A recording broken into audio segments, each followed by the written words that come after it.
নমরুদ হযরত ইব্রাহিম খলিলুল্লাহকে বলেন, ইব্রাহিম তোর আল্লাহকে বল, তোর আল্লাহ যাতে আমার সাথে যুদ্ধ করে। নমরুদকে আমার আল্লাহ পৃথিবীতে 1000 বছর পর্যন্ত বাঁচিয়ে রেখেছিলেন। 1000 বছর সে পৃথিবীতে বেঁচে ছিল। চারটিখানি কথা না, 1000 বছর পৃথিবীতে সে বেঁচে ছিল। 1000 বছর পর্যন্ত পৃথিবীতে সে রাজত্ব করেছিল নমরুদ। এই পৃথিবী পাওয়ার পরে নমরুদ পাগল হয়ে গেল। পৃথিবীর এমন কোন ইঞ্চি মাটি নাই যে মাটির বাদশাহী আল্লাহ তাকে না দিয়েছিলেন। এই বাংলাদেশের বাদশাহ তৎকালীন সময় নমরুদ ছিল। পৃথিবীতে 4 জনকে আমার আল্লাহ পৃথিবীর বাদশা বানিয়েছিলেন। 1 নম্বর সুলাইমান আলাইহিস সালাতু ওয়াস সালাম, আল্লাহ পাক তাকে পৃথিবীর সমস্ত জমিনের বাদশা বানিয়েছিলেন। সারা পৃথিবী ঘুরে আসতে সুলাইমান আলাইহিস সালামকে আল্লাহ একটা বাহন দিয়েছিলেন। এই বাহনের নাম হলো তখ্ত সিংহাসন। এই সিংহাসন থেকে বলতেন বাতাস, তামাম দুনিয়া ঘুরে নিয়ে আসো। বর্তমান পৃথিবীর ব্যাসার্ধ 24,000 কিলোমিটার। 24,000 কিলোমিটার ঘুরে আসতে একটা বিমানের 24 ঘন্টা সময় লেগে যায়। ঘন্টায় 1000 কিলোমিটার বেগে একটা রকেট ঘুরে আসে। সারা পৃথিবী ঘুরে আসতে 24 ঘন্টা সময় লাগে। আর আল্লাহ সুলাইমানকে এমন একটা বাহন দিয়েছিলেন, সে বাহন দিয়ে ঘুরে আসতে 24 ঘন্টা সময় লাগে নাই, মাত্র 12 ঘন্টার মধ্যে তামাম দুনিয়া ঘুরে আবার তিনি রাজধানীতে ফিরে যাইতেন। বর্তমান বিজ্ঞানের সময় লাগে 24 ঘন্টা, আর আজ থেকে হাজার হাজার বছর আগে সুলাইমান আলাইহিস সালামের সময় লাগতো মাত্র 12 ঘন্টা। একসাথে জোরে বলবেন কি আল্লাহু আকবার। বর্তমান সময় লাগে 24 ঘন্টা দুনিয়া ঘুরে আসতে, আর আজ থেকে 30-40 হাজার বছর আগে সময় লাগতো মাত্র 12 ঘন্টা। সুবহানাল্লাহ, বাড়ি যাইয়া হ্যাঁ, আল্লাহ তাকে পৃথিবীর প্রত্যেকটা ইঞ্চি জমিনের বাদশাহী দিয়েছিলেন। আর একজনকে আল্লাহ তামাম দুনিয়ার বাদশাহী দিলেন, তার নাম হযরতে বাদশা যুলকারনাইন রাহিমাহুল্লাহ। বাদশা যুলকারনাইন কালেমা পড়েছিলেন হযরত ইব্রাহিম খলিলুল্লাহর হাতে। মারহাবা বলবেন। নমরুদের বাদশাহীর পরে আল্লাহ তাকে দুনিয়ার বাদশাহী দিয়েছিলেন। নমরুদের বাদশাহীর পরে আল্লাহ যুলকারনাইনকে বাদশা বানিয়েছিলেন। যুলকারনাইন তামাম দুনিয়ার বাদশা আল্লাহ বানিয়েছিলেন। একদিন কাবার পাশ দিয়ে যাওয়ার সময় দেখে ইব্রাহিম আর ইসমাইল আলাইহিস সালাম 2 জন কাবা শরীফ নির্মাণ করতেছে। হযরতে বাদশা যুলকারনাইন বলেন, আপনি কে? বলে, আমি জমানার খলিল ইব্রাহিম আলাইহিস সালাম। বলে, আপনি ইব্রাহিম কি করেন? বলে, আল্লাহর ঘর নির্মাণ করতেছি পুনরায়। এইটা কোন ঘর? বটে আল্লাহর ঘর বাইতুল্লাহ, আল্লাহর ঘর কাবা শরীফ। বলে, আপনি কে? বলে, আমি আল্লাহর নবী। বলে, আল্লাহ কে? বলে, আল্লাহ মালিক, যিনি খালিক, যিনি রব, যিনি রহমান, যিনি রহিম, যিনি গফফার, যিনি গফুর, যিনি রব, যিনি করিম ও সত্তার, রহিম ও জব্বার আল্লাহ। যুলকারনাইনকে আমি আল্লাহ চিনব, আপনি আল্লাহর নবী, তার প্রমাণ কি? বলে, এই যে যেই ভেড়াগুলি তুমি দেখো যুলকারনাইন, এই ভেড়ারা সাক্ষী দিবে আমি আল্লাহর খলিল ইব্রাহিম। একবার জোরে বলবেন কি মারহাবা। বাদশা যুলকারনাইন বললেন, ইব্রাহিম তাহলে বলাম তো, ভেড়া কথা বলেনি দেখি। ইব্রাহিম আলাইহিস সালাম বলেন, ভেড়া রে, কালেমা সাক্ষী দাও। 6টা ভেড়ার জবান খুলে গেল। 6টা ভেড়া একসাথে পড়তে লাগলো, লা ইলাহা ইল্লাল্লাহু ইব্রাহিম খলিলুল্লাহ। জোরে বলবেন কি মারহাবা।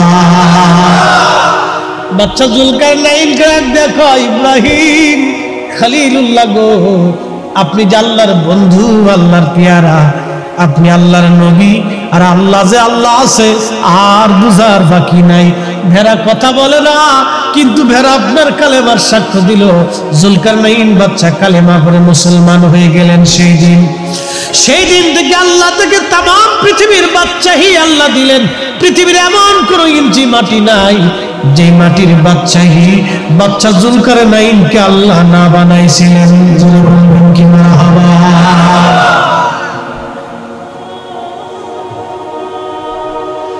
দুইজন মুসলমানকে আল্লাহ তামাম পৃথিবীর বাদশাহী দিলেন। আর আরেকজনের নাম নমরুদ, আর একজন বাদশার নাম বখতে নসর। এই বখতে নসরের জমানা ছিল উজাইর আলাইহিস সালামের জমানায়। বখতে নসর খুব নিকৃষ্ট ছিল। সে শুধু মানুষ হত্যা করতে বখতে নসর জুলুমবাজ ছিল। নমরুদ বিরাট বড় জুলুমবাজ। আল্লাহ 1000 বছর তারে হায়াত দিল। 1000 বছর 600 বছর পার হয়ে যাওয়ার পরে ইব্রাহিম খলিলুল্লাহর সঙ্গে 600 বছর পর্যন্ত পার হয়ে গেল।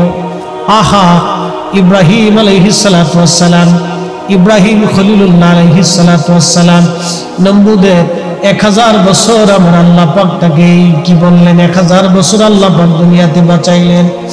আল্লাহকে অস্বীকার করে বসে নিজেকে খোদাই দাবি করল। আল্লাহ বলল, না না নমরুদ, তোরও আমি কায়দা মতো জুতা দিয়ে পিটাবো। আল্লাহর সাথে যুদ্ধ করতে যায় নমরুদ। নাকের মধ্যে আমার আল্লাহ পাক মশা ঢুকাই দিলেন। মশা বাহিনী আমার আল্লাহ পাঠাইলেন। নমরুদ মারার জন্য আল্লাহ মশা পাঠাইলেন। শাল্লাহ মশা মারার জন্য কামান আল্লাহ দাগান না। আল্লাহ বলেন, নমরুদ মারার জন্য আমার বিরাট সৈন্যের দরকার নাই, মশা আল্লাহ পাঠাইলেন। ওই যে মশা পৃথিবীতে আসলো, আর কোনোদিন আল্লাহ মশা উঠাই নাই। আজও পর্যন্ত মশা মানুষ খাইতে থাকে। বিরাট বাহিনী আল্লাহর সাথে যুদ্ধ করার জন্য সারা পৃথিবী থেকে নমরুদ সৈন্য নিল। লাখে লাখে সৈন্য ইরাকের বাগদাদে আল্লাহর সাথে যুদ্ধ করবে। আল্লাহ পাক মশা পাঠাই দিলেন। মশা কোটি কোটি মশা আসলো ঝাঁকে ঝাঁকে। নমরুদকে দেখছো তুমি আকাশে মেঘ বৃষ্টি আসবে। নমরুদ জানে না আগামী সময়ের জন্য তার জন্য মহা বিপদ আসে। আল্লাহ বলেন, ওয়ামা তাদরি নাফসুম মাযা তাকসিবু গাদা। আগামী সময়ে মানুষের তকদিরে কি আসতেছে মানুষ জানে না। এই মানব জাতি সৃষ্টি করার আগে 50,000 বছর আগে আল্লাহ তকদির বানাইছে। একবার জোরে বলবেন কি সুবহানাল্লাহ। আল্লাহ কলম সৃষ্টি করার পরে বলেন, কলম উক্তুব, তুমি লেখো। কলম তুমি লেখো। কলম বলল, ইয়া রব কি লিখবো? আল্লাহ বলেন, মাকাদিরাল খালক, সৃষ্টির তকদির তুমি লেখো। মাকাদিরাল খালক, সৃষ্টির তকদির তুমি লেখো। আপনার বাড়ির বিড়াল কি খাবে সেটা আল্লাহ লেখাইছে। সুবহানাল্লাহ বলবেন। আল্লাহ কোরআনে বলেন, আতিউল্লাহ ওয়া আতিউর রাসূল।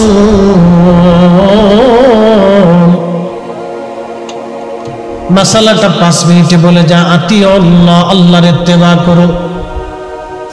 আতিউন শব্দটা আল্লাহর বেলায় যেমন নবীর বেলায় আল্লাহ তেমনি বলেন আতিউর রাসূল। আমি আল্লাহকে যেইভাবে মানবা আমার নবীকে তোমরা সেইভাবেই মানবা। না হইছে না? আরো জোরে। আল্লাহ যেইভাবে মানবা নবী সেইভাবেই মানবা। মারহাবা বলবেন। আতিউন শব্দটা আল্লাহর বেলায় যেমন নবীর বেলায়ও তেমন।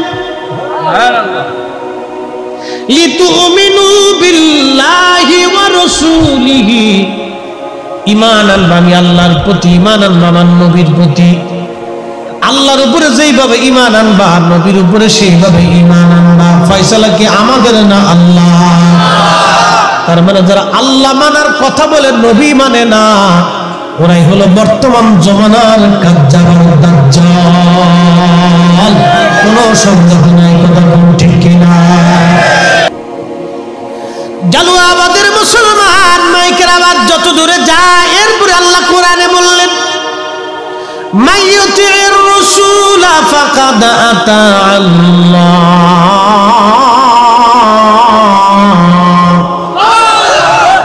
আল্লাহ বলেন আমার নবীর ইত্তেবা হলেই আমি আল্লাহর ইত্তেবা হয়, আমি আমার নবী মানলে আমি আল্লাহ মানা হয়ে যায়। সুবহানাল্লাহ কি বলবেন? নবী মানলে কাকে মানা হয়? নবী মানলে কাকে মানা হয়? আল্লাহ মানলে নবী মানা হয় না। যদি বলেন যে খালি আল্লাহ মানবো নবী মানবো না, তা হবে না। নবী মানলে আল্লাহ মানা হয়, নবী মানলে আল্লাহ মানা হয়, নবী ভালোবাসলে আল্লাহ ভালোবাসা হয়, নবী খুশি করলে আল্লাহ খুশি করা হয়, নবীর জন্য জীবন দিলে আল্লাহর জন্য জীবন দেওয়া হয়, নবীর পক্ষে থাকলে আল্লাহর পক্ষে থাকা হয়, নবীর দলে থাকলে আল্লাহর দলে থাকা হয়।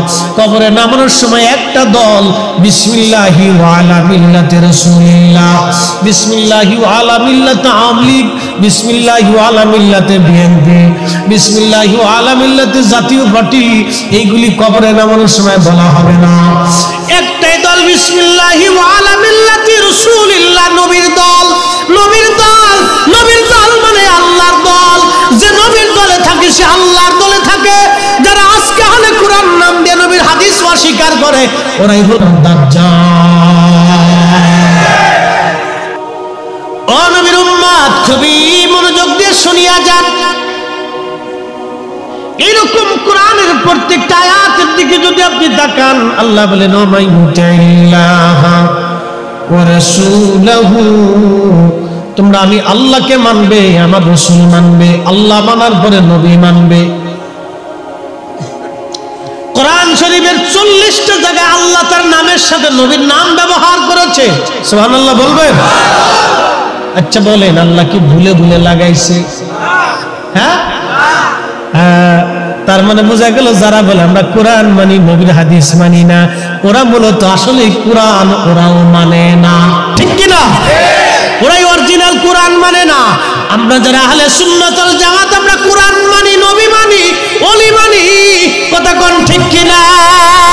আমরাই সুন্নি, আমরাই হকের উপরে আছি, আমরাই আহলে সুন্নাত ওয়াল জামাত, আমরাই হকের উপরে আগুন ছিলাম, এখনো আছি, আগামীতেও থাকবো। আহলে সুন্নাত ওয়াল জামাতে যারা থাকবে তারাই হকের উপরে থাকবে। আহলে সুন্নাত ওয়াল জামাত থেকে যারা চলে যাবে, কিয়ামত পর্যন্ত আপনি আল্লাহ তালাশ করবেন, আল্লাহ পাওয়া যাবে বাপ, মরা লাগবে না। কতক্ষণ মরা লাগবে নি? যে মাটির উপরে আজ বসে আছেন, আগামী দিন এই মাটির নিচে ঘর হবে রে বন্ধু।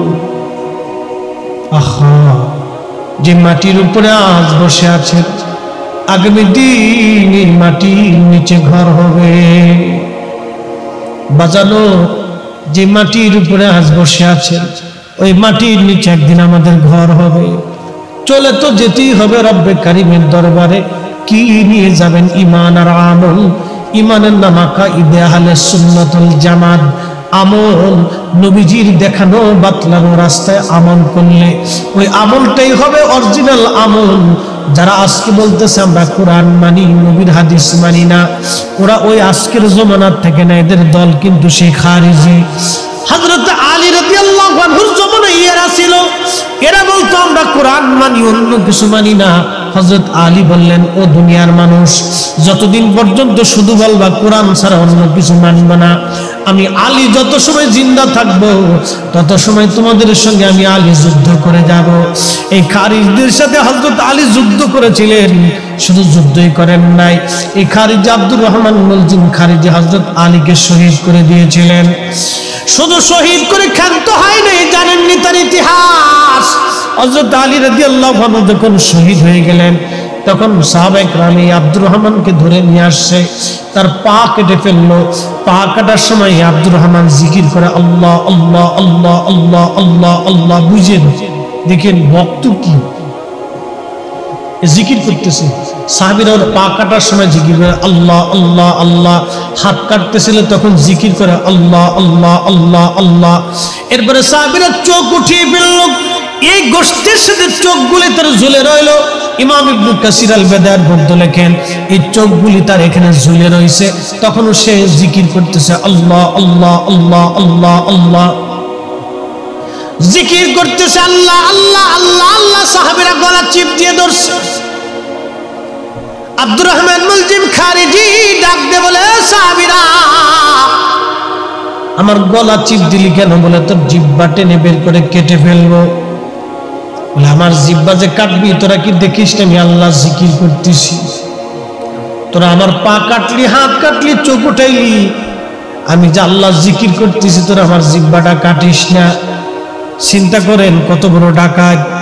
হযরত আলী রাদিয়াল্লাহু আনহুকে শহীদ করার পরে এই ডাকাতি আল্লাহর জিকির করতেছে। তার মানে বোঝা গেল এরকম ডাকাত বাংলাদেশে বহু আছে।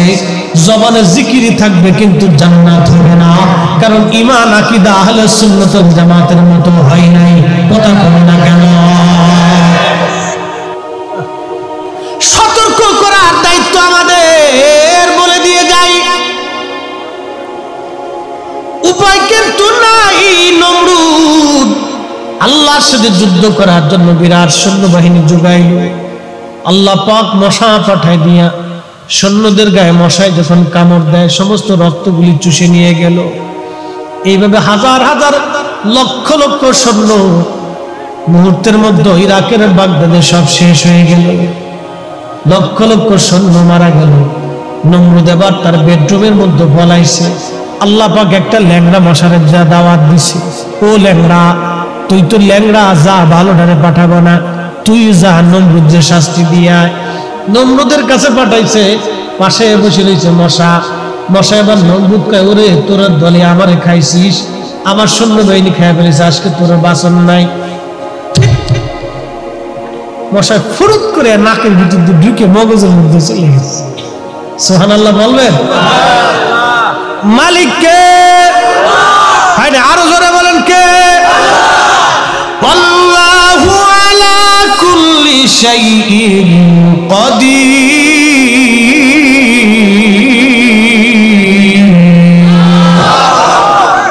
সর্বময় ক্ষমতার মালিক, সন্দেহ টন্দেহ আছে? মশা তো ঢুকে গেল নাকের মধ্যে, খুট করে কামড় দেয়। নমরুদ বাড়ি মারে, যখন থাপ্পড় মারে তখন মশাই কামড় বন্ধ করে দেয়, আবার থাপ্পড় মারা বন্ধ, আবার খুট করে কামড় দেয়। এইভাবে 1 আর 2 বছর না, ইমাম ইবনে কাসির লেখেন 400 বছর ধরে নমরুদ এইভাবে জুতা দিয়ে পিটাইছে। ইন্নাল্লাযীনা কাফারু মিন আহলিল কিতাবি ওয়াল মুশরিকিনা ফি নারি জাহান্নাম খালিদিনা ফিহা।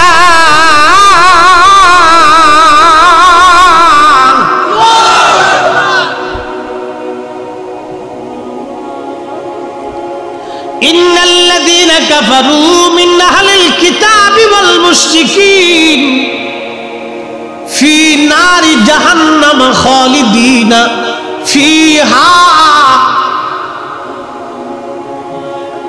আল্লাহ বলছেন ওই জাহান্নামের ভিতরে তারা চিরদিন থাকবে। যারা মুশরিক, আল্লাহকে অস্বীকার করে, আল্লাহকে অস্বীকার করে, আল্লাহকে আল্লাহ বলে যারা মানে না, আল্লাহকে রহমান রহিম গফফার কারীম সত্তার রহিমুল জব্বার, আল্লাহ যে রব এটা যারা মানে না, আল্লাহ বলেন হাবিব জানায় দেন উলাইকা হুম শাররুল বারিয়া। এরা জগতের মধ্যে নিকৃষ্ট, এরা নিকৃষ্ট, জাহান্নামে তারা চিরদিন থাকবে, তারা কখনো জান্নাতের সুঘ্রাণ পাবে না। নমরুদ দুনিয়ার থেকে 400 বছর পর্যন্ত আমার আল্লাহ থেকে জুতা দিয়ে পিটাইল। 400 বছর। জোরে বলেন রব কে? মালিক কে? রাজত্ব কার? আমরা যতই মনে করি আমার বিরাট বড় ক্ষমতা, না, ক্ষমতা হলেই ক্ষমতা দেখানো যাবে। টাকা হলে টাকার গরম দেওয়া যাবে না। টাকা আছে আজকালকে নাই, নদীর এপার ভাঙ্গে ওপার করে, এই তো নদীর খেলা। সকাল বেলার ধনী রে তুই ফকির সন্ধ্যা বেলা, সকাল বেলার ধনী রে তুই ফকির সন্ধ্যা বেলা। নদীর এপার ভাঙ্গে ওপার করে, এই তো নদীর খেলা। সকাল বেলার ধনী রে তুই ফকির সন্ধ্যা বেলা, সকাল বেলার ধনী রে তুই ফকির সন্ধ্যা বেলা। আমাদের এলাকার একটা ছেলে, এরা হঠাৎ করে ধনী হয়ে গেল, অনেক ইন্ডাস্ট্রি হলো। আহা, তাদের একটা ইন্ডাস্ট্রিতে একটা বৃদ্ধ কাজ করত।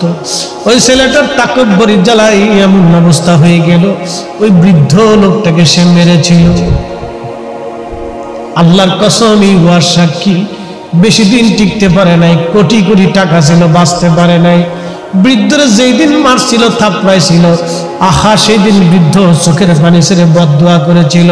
ওই দিন বিকেল বেলা থেকে তার জ্বর আসলো, ঢাকার সবচেয়ে বড় ডাক্তারের হসপিটাল নিয়েও তাকে বাঁচাইতে পারে নাই। আগামী 3 দিনের মধ্যে দুনিয়ার থেকে সে বিদায় হয়ে গেছে।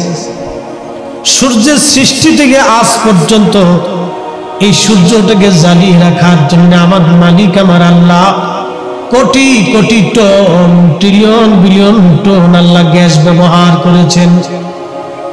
এই সূর্যটাকে জ্বালিয়ে রাখার জন্য আল্লাহ ফেরেশতা নিয়োগ দিয়েছেন।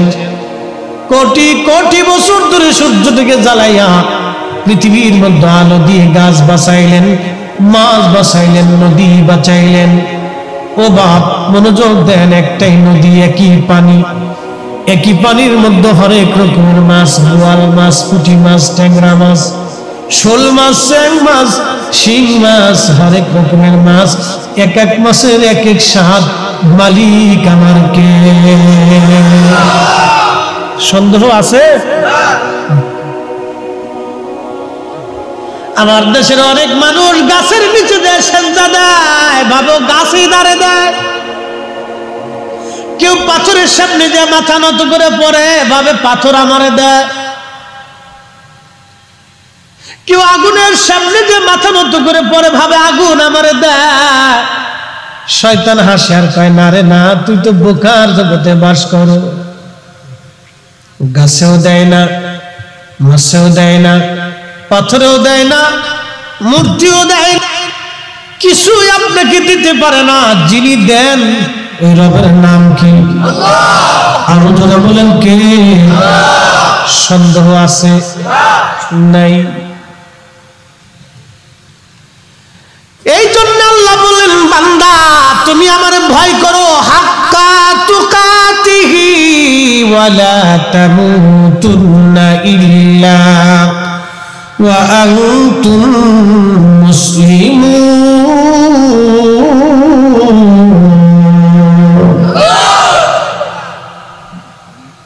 আল্লাহ বলেন, বান্দারে আমাকে ভয় করার মতো ভয় করো। যদি আল্লাহকে ভয় করতে অসুবিধা মন চায়, মাঝে মধ্যে হসপিটালে চলে যাবেন, অ্যাটেনশন আমার দিকে তাকাবেন।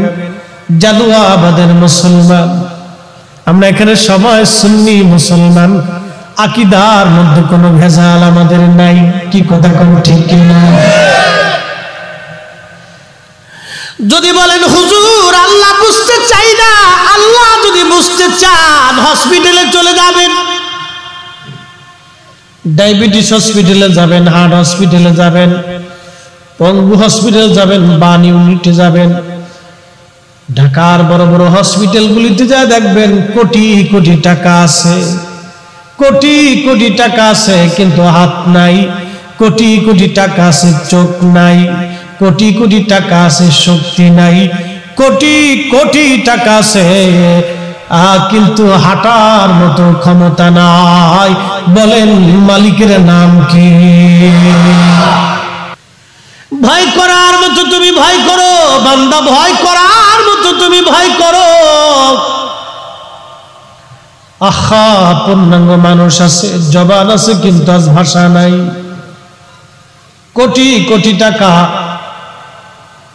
সন্তান এসে বলতেছে ডাক্তার যত টাকা লাগে বাপরে সুস্থ করা লাগবে। ডাক্তার বলে অসম্ভব, আমাদের হাতের মধ্যে কোনো সুস্থতা নাই।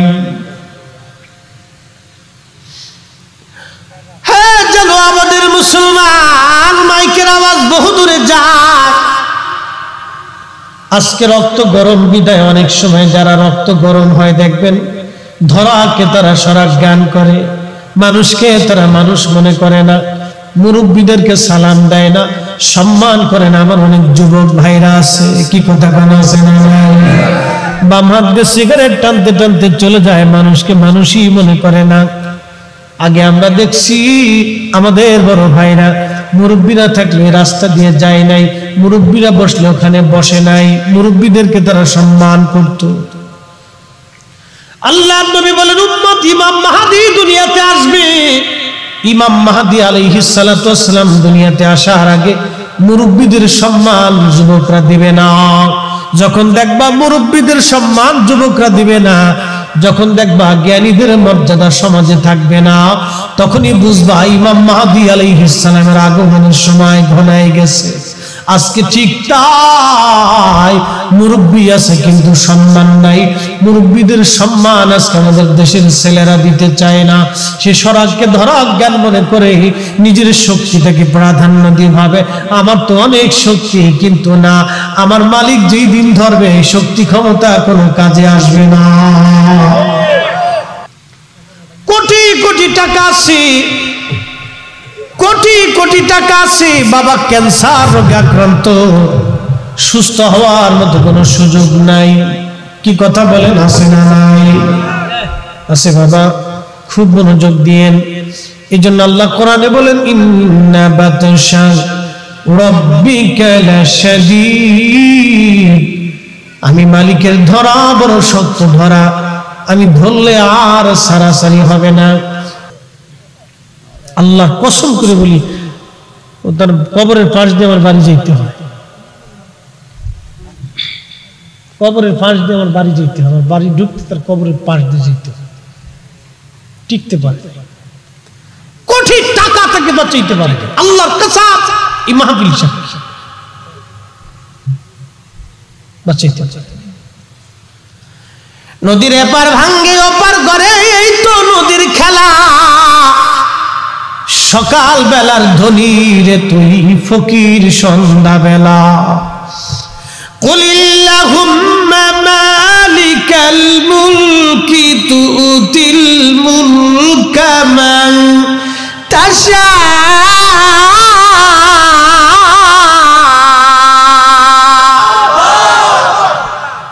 কষ্ট হইতেছে আপনাদের? একবারে সারা রাত্রি করে কষ্ট করে না। আমি এই ওয়াজের শোনের নসিহতের একটা লিমিট আছে, আপনারা অনেক সময় ভুল করেন। হযরত আব্দুল্লাহ ইবনে মাসউদ রাদিয়াল্লাহু আনহু উনি প্রত্যেক বৃহস্পতিবার মসজিদে তালিম তরবিয়ত দিতেন। তো তৎকালীন জমানার মুসলমানরা বলল যে হুজুর আপনি আরো একটা দিন বাড়াই দেন। তখন তিনি বললেন না, সপ্তাহে একটা দিন তোমাদের জন্য বরাদ্দ করছি, এটাই থাক, বেশি হইলে তোমাদের কষ্ট হয়ে যাবে। আর ইসলাম খুব আরামের জিনিস, সহজ কষ্টের জন্য। এই জন্য নসিহাত উপদেশ সারা রাতের প্রয়োজন নেই। ওয়াজ এই পারফেক্ট মতো টাইম মতো সময় মতো হলেই আপনাদের জন্য যথেষ্ট। সারা রাত্রি ওয়াজ করিয়ে ভাববেন যে মাহফিল তো দিছি তাহলে সারা রাত্রি করলেই ভালো না, বিষয়টি এরকম না। ওয়াজের উদ্দেশ্য থেকে হলো মাহফিল থেকে মানুষ যাতে বুঝে বাড়ি চলে যায়। আমার কথা আপনাদের বুঝে বাড়ি পর্যন্ত নিয়ে যাওয়াটা হলো জরুরি। কথা কোন ঠিক কিনা? বাড়ি পর্যন্ত নেওয়াটা আমাদের জন্য জরুরি। তাহলে মালিককে সেজদা হবে কার? জিকির হবে কার? আগামী দিন মুয়াজ্জিন যখন বলবে হাইয়া আলাস সালাত, তখন আর ঘরে থাকবেন না, চলে যাবেন। কাজে রয়েছেন মাঠে, বাড়ি আসার সময় হবে না, মাঠের ভিতরেই গামছা বিছিয়ে আদায় করে নেন। গাড়ির ভিতরে আছেন, বাসের ভিতরে আদায় করে নেন। বিমানে আছেন, বিমানের ভিতরে আদায় করে নেন। আপনি যেখানেই থাকেন আল্লাহর হুকুম যখন আসবে নামাজ সালাত আদায় করে নেন, কারণ আল্লাহ আপনার কাছে তেমন কিছু চাই নাই। আল্লাহ বলছেন আমি মালিকের আনুগত্য করবে, আমি মালিকের আনুগত্য করবে, আমি মালিকরে ভয় করবে। এরপরে আল্লাহ পাক আরো বললেন বান্দা তুমি আরো একটু কাজ করো, তোমার জন্য আমি আল্লাহ বরাদ্দ করলাম। বরাদ্দ কি? আল্লাহ বললেন ও আমার বান্দা, তুমি আমার শুকর আদায় করবে না শুকরিয়া করবে না। ওয়াশকুরুলি ওয়ালা তাকফুরুন।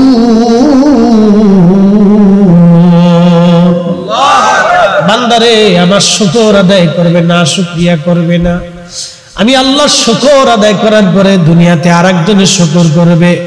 আনি শুকুরুলি ওয়ালি ওয়ালিদাই, আমি আল্লাহর শুকর তুমি করবে। আমি আল্লাহর প্রতি কৃতজ্ঞ হওয়ার পরে তুমি দুনিয়াতে আরো দুইজনের প্রতি কৃতজ্ঞ হবে। একজনের নাম মা, আর একজনের নাম বাবা। একজনের নাম মা, আর একজনের নাম বাবা। আমি আল্লাহর প্রতি কৃতজ্ঞ হবে, এরপরে তুমি আরেকজনের প্রতি কৃতজ্ঞ হবে। তোমার মা, তোমার বাবা, তোমার মা, তোমার বাবা। ওগো মা, তুমি এ ধরনের শ্রেষ্ঠ নিয়ামত, তোমারই পদ তলে রয়েছে জান্নাত, তোমারই পদ তলে রয়েছে জান্নাত। ওগো মা, তুমি এ ধরনের শ্রেষ্ঠ নিয়ামত, তোমারই পদ তলে রয়েছে জান্নাত।